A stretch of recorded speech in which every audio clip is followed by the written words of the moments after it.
আসসালামু আলাইকুম বন্ধুরা, আপনাদের সবাইকে স্বাগতম জিও পোল্যান্ডে। ইন্দোনেশিয়া এই নামটা যখন কানে আসে তখনই যেন একটা চাপা উত্তেজনার স্রোত মনে বয়ে যায়।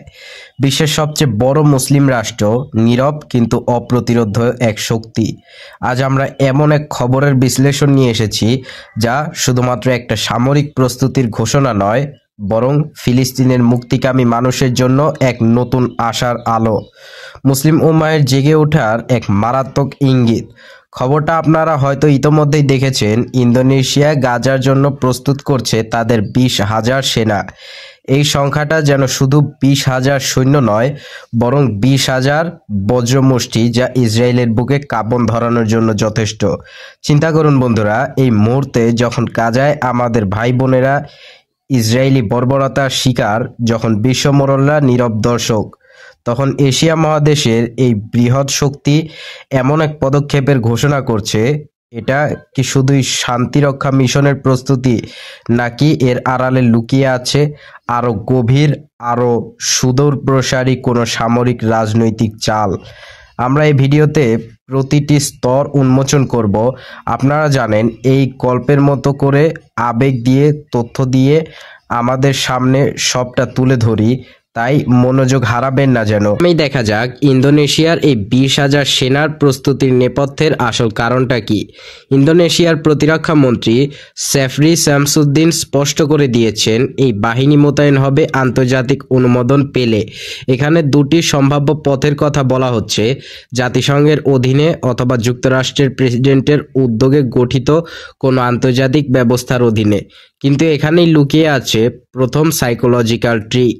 জাতিসংঘ বা মার্কিন উদ্যোগে যে কোনোটাতেই ইসরায়েলের আপত্তিকে পাশ কাটানো কঠিন। তবুও ইন্দোনেশিয়া কেন এই পথে হাঁটছে? এর প্রধান কারণ হলো, ইন্দোনেশিয়া চায় আন্তর্জাতিক মঞ্চে নিজেদের নৈতিক অবস্থানকে আরও শক্তিশালী করতে। তারা ভালো করে জানে জাতিসংঘ এবং পশ্চিমা রাষ্ট্রগুলো ইসরায়েলের প্রতি কতটা নমনীয়। কিন্তু ইন্দোনেশিয়ার এই ঘোষণা দিয়ে বিশ্বকে একটা বার্তা দিল যে তারা শুধু কথা নয়, কাজ করতে প্রস্তুত। এটা একটা মারাত্মক রকমের কূটনৈতিক চাপ। ইন্দোনেশিয়া বিশ্বের অন্যতম মুসলিম রাষ্ট্রগুলোকে দেখিয়ে দিল, মানবিক সাহায্যের নামে ইসরায়েলের হাতে বন্দী থাকার দিন শেষ। সামরিক শক্তি প্রয়োগের সাহস থাকলেই তবে প্রকৃত পরিবর্তন আনা সম্ভব। এটাই ইসরায়েলের জন্য একটা মারাত্মক বার্তা, যা তাদের নিজেদের অভ্যন্তরীণ ও রাজনৈতিক রাজনীতিতে প্রভাব ফেলবেই। ভাবুন তো, যদি 20,000 ইন্দোনেশীয় সেনা গাজায় প্রবেশ করে, তবে ইসরায়েল কি তাদের উপর আক্রমণ করার সাহস দেখাবে? ইন্দোনেশিয়া একটি সার্বভৌম ও শক্তিশালী রাষ্ট্র। তাদের সৈন্যদের ওপর সামান্য আঘাতও আন্তর্জাতিক অঙ্গনে এক তীব্র প্রতিক্রিয়া সৃষ্টি করবে, যা ইসরায়েলের জন্য সামাল দেয়া অসম্ভব হয়ে উঠবে।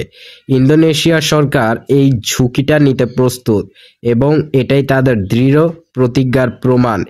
ইসরায়েল এখন দ্বিধায় পড়বে। তারা একটা ঢিলে দুই পাখি মারার কৌশল নিয়েছে। একদিকে শান্তি রক্ষার কথা বলে আন্তর্জাতিক আইনের প্রতি শ্রদ্ধা দেখাচ্ছে, অন্যদিকে ইসরায়েলকে সরাসরি হুমকি দিচ্ছে যে যদি তারা গাজায় নতুন কোনো আক্রমণ চালায়, তবে 20,000 সুসজ্জিত সেনা তাদের সামনে দাঁড়িয়ে যাবে। এটাই ইসরায়েলের দীর্ঘদিনের বিনা বাধায় হত্যাকাণ্ড চালানোর কৌশলে এক মারাত্মক আঘাত। এবার আসি অন্য দিকটায়। রিপোর্টে জর্ডানের বাদশাহ দ্বিতীয় আবদুল্লাহর জাকার্তা সফর এবং গোয়েন্দা তথ্য বিনিময়ের সিদ্ধান্তের কথা বলা হয়েছে। বন্ধুরা, এটা কিন্তু শুধু সাধারণ একটি দ্বিপাক্ষিক বৈঠক নয়। জর্ডান গাজা সীমান্তের নিকটতম রাষ্ট্র। তাদের কাছে থাকা গোয়েন্দা তথ্য গাজায় সামরিক পদক্ষেপের জন্য কতটা কৌশলগতভাবে গুরুত্বপূর্ণ তা আমরা সহজেই অনুমান করতে পারি। ইন্দোনেশিয়া জর্ডানের সাথে হাত মিলিয়ে একটা নতুন ফ্রন্ট তৈরি করছে। জর্ডানও কি তবে পরোক্ষভাবে ইন্দোনেশিয়ার এই উদ্যোগকে সমর্থন জানাচ্ছে? এটা যদি সত্যি হয়, তবে ইসরায়েলের চারপাশ থেকে চাপ আরও কয়েক গুণ বেড়ে গেল। ইসরায়েল সবসময়ই তাদের প্রতিবেশী আরব রাষ্ট্রগুলোকে তাদের সামরিক শ্রেষ্ঠত্বের ভয়ে দমিয়ে রাখার চেষ্টা করেছে, কিন্তু ইন্দোনেশিয়া ও জর্ডানের এই সমন্বয় সেই আঞ্চলিক ভারসাম্য এক নতুন মারাত্মক পরিবর্তন আনতে পারে। খেয়াল করুন, ইন্দোনেশিয়া কিন্তু আরব দেশগুলোর সৌদি আরব, জর্ডান, মিশর, কাতার এবং সংযুক্ত আরব আমিরাতের সবুজ সংকেতের কথা বলেছে। এই আরব রাষ্ট্রগুলো এতদিন ধরে ফিলিস্তিন ইস্যুতে তাদের দুর্বল অবস্থানের জন্য সমালোচিত। ইন্দোনেশিয়ার এই পদক্ষেপ একটা নীরব আহ্বান, একটা চাপ। ইন্দোনেশিয়া তাদের বলছে, তোমরা কি এখনো নিজেদের স্বার্থ নিয়ে পড়ে থাকবে, নাকি মুসলিম উম্মাহের এই গুরুত্বপূর্ণ সময়ে এক হবে? পরিস্থিতিতে আরব রাষ্ট্রগুলো যদি সমর্থন দিতে বাধ্য হয়, তবে তা ইসরায়েলের জন্য এক চরম কূটনৈতিক পরাজয় হবে। অন্যদিকে যদি তারা সমর্থন নাও দেয়, তবে ইন্দোনেশিয়া বিশ্ব মুসলিমদের সামনে তাদের দুর্বলতা প্রকাশ করে দেবে। ইন্দোনেশিয়া এখানে এক উইন উইন পরিস্থিতিতে তৈরি করেছে, যা ইসরায়েলকে মারাত্মক অস্থিরতায় ফেলেছে। সবচেয়ে গুরুত্বপূর্ণ বিষয় হলো, এই পরিকল্পনার সঙ্গে যুক্তরাষ্ট্রের প্রেসিডেন্ট ডোনাল্ড ট্রাম্পের প্রস্তাবিত ২০ দফা উদ্যোগের প্রথম ধাপের একটি সহযোগিতা সূত্র রয়েছে। ট্রাম্পের এই উদ্যোগ যুদ্ধবিরতির কথা বললেও আর এর আসল উদ্দেশ্য কিন্তু মধ্যপ্রাচ্যে আমেরিকার প্রভাব বজায় রাখা। কিন্তু ইন্দোনেশিয়া এখানে নিজেদের ২০,০০০ সেনার প্রস্তুতির ঘোষণা করে ট্রাম্পের উদ্যোগের রাশ নিজেদের হাতে তুলে নিচ্ছে। তারা দেখাচ্ছে, এই অঞ্চলে শান্তি ফেরানোর ক্ষমতা শুধু পশ্চিমা শক্তির হাতেই নেই, মুসলিম রাষ্ট্রগুলোও সমানভাবে সক্ষম। এটা ইসরায়েলের প্রধান পৃষ্ঠপোষক আমেরিকার ওপর এক ধরনের চাপ। ইন্দোনেশিয়া ইসরায়েলকে বলতে চাইছে, তোমরা যদি যুদ্ধ না থামাও, তবে আমাদের সেনা আসবে, এবং সেটা ট্রাম্পের উদ্যোগের মধ্যেই হোক বা অন্য কোনো আন্তর্জাতিক অবস্থার অধীনেই হোক।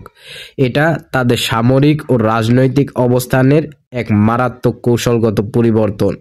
ড্রোন প্রযুক্তি উন্নয়নের জন্য ইন্দোনেশিয়ার রাষ্ট্রায়ত্ত প্রতিষ্ঠান পিএআই পিন্দাত এবং জর্ডানের প্রতিষ্ঠান ডিপ এলিমেন্টের যৌথ প্রকল্পের খবরটাও কিন্তু কম মারাত্মক নয়।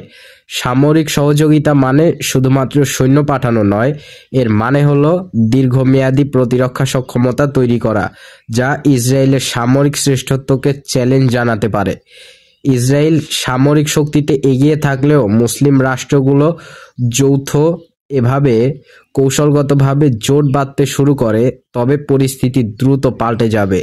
ইন্দোনেশিয়া শুধু গাজার শান্তিরক্ষক হতে চাইছে না, তারা মধ্যপ্রাচ্যের ভূরাজনীতিতে এক নতুন সামরিক প্রতিপক্ষের জন্ম দিতে চাইছে।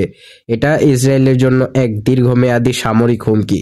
বন্ধুরা, এই পুরো চিত্রটা বিশ্লেষণ করে দেখুন, এটা কেবল শান্তিরক্ষা মিশনের জন্য ২০,০০০ সেনা প্রস্তুতি নয়, এটা আসলে ইসরায়েলের বিরুদ্ধে ইন্দোনেশিয়ার বহুমুখী আক্রমণাত্মক এক কৌশল।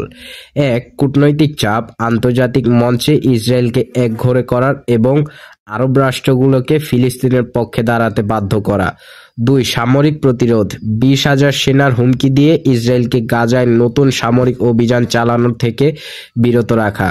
৩, আঞ্চলিক জোট, জর্ডানের সঙ্গে গোয়েন্দা ও সামরিক প্রযুক্তি বিনিময়ের মাধ্যমে ইসরায়েলের চারপাশে একটি শক্ত আঞ্চলিক প্রতিরক্ষা বলয় তৈরি করা।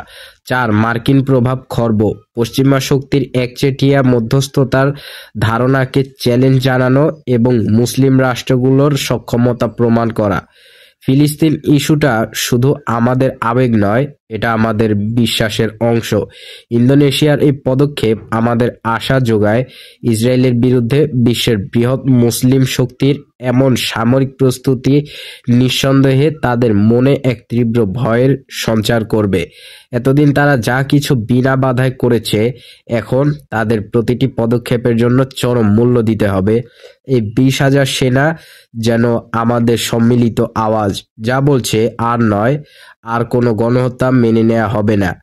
এখন সিদ্ধান্ত ইসরায়েলের হাতে, তারা কি শান্তির পথে আসবে, নাকি ২০,০০০ সমষ্টির সামনে নিজেদের ধ্বংস ডেকে আনবে? বন্ধুরা, ইন্দোনেশিয়ার এই পদক্ষেপ কি আগামী দিনে গাজায় ইসরায়েলের ধ্বংসাত্মক কার্যকলাপের সমাপ্তি ঘটাতে পারবে, নাকি ইসরায়েলের এই চ্যালেঞ্জ মোকাবিলার জন্য আরো ভয়াবহ কোনো কৌশল নেবে? আপনাদের কাছে প্রশ্ন রইল, কমেন্ট বক্সে জানাবেন। আল্লাহ হাফেজ।